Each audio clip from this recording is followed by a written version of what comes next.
It took me a while to understand Sony's CINE EI mode, but then I was enlightened. And suddenly it was easy.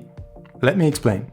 The EI mode in Sony's cinema cameras helps you to expose your image correctly in difficult lighting situations. A normal camera has an ISO value you can change to your liking. If the image is too dark, you simply raise it.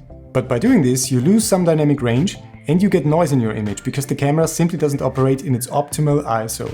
And that's the reason why the CINE EI mode of the FX6 only provides two possible ISO values, 800 and 12800. These are the two base ISOs of this camera, with the most dynamic range and the least noise in the image. You have to stick to these two values, there are no other options. Now what are these EI values you can set in camera? First of all, we must know that the EI value does not change the recorded footage at all. It only affects the brightness of the screen of the FX6. Think of it as an ISO value for only this screen. This screen here is set up to always show directly the recorded footage. So if we set the camera to 12800 ISO and the EI value of this screen to 12800, we see here exactly what we record. If we turn down the EI value to 3200 now, so 2 stops darker, watch this screen. Only this screen gets darker, not this one. So we are still recording with 12800 ISO, but we see the image on this screen like we would record it with 3200 ISO. And here is a situation where this is really useful. We film a darker scene with a subject. The shadows are almost black. That's why we get a lot of noise in them. A common way to fix this is to overexpose it a bit. That means we record the scene brighter than we want to have it in our movie. By doing this, we get more information in the shadows, which means less noise. Of course, we have to bring down the exposure in post-production to get back our dark, moody look. And now let's have a look what the difference in the workflow is between a camera without CINE EI and one with. Without CINE EI, we would probably raise the ISO and film everything a bit brighter. But while we film this on set, we only see the much too bright image on the camera screen. We cannot see what the darkened image, our end result, will look like. And that's exactly what CINE EI is for. With CINE EI on the FX6, we can do the same.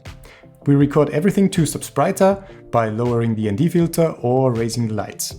But now we don't have to look at this much too bright image. We can change the exposure of only the screen, and we can really see if the end result looks like what we want it to. And that's basically the whole thing about CINE EI.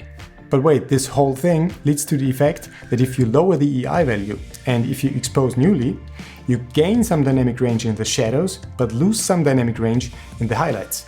But why is that when the EI value does not change the recorded footage at all? Well, it's actually very simple. A good reference for exposing is a white card or a gray card.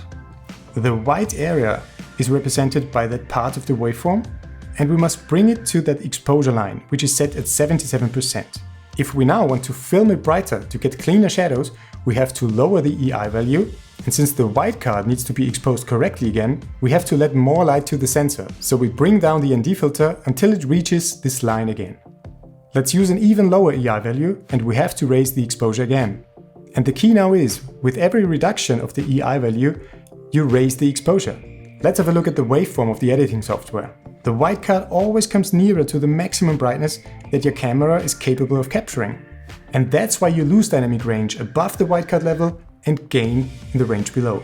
As a rule of thumb, never use an EI value that's lower than your ISO, because this would mean you film your scene darker than how you want to show it in your movie.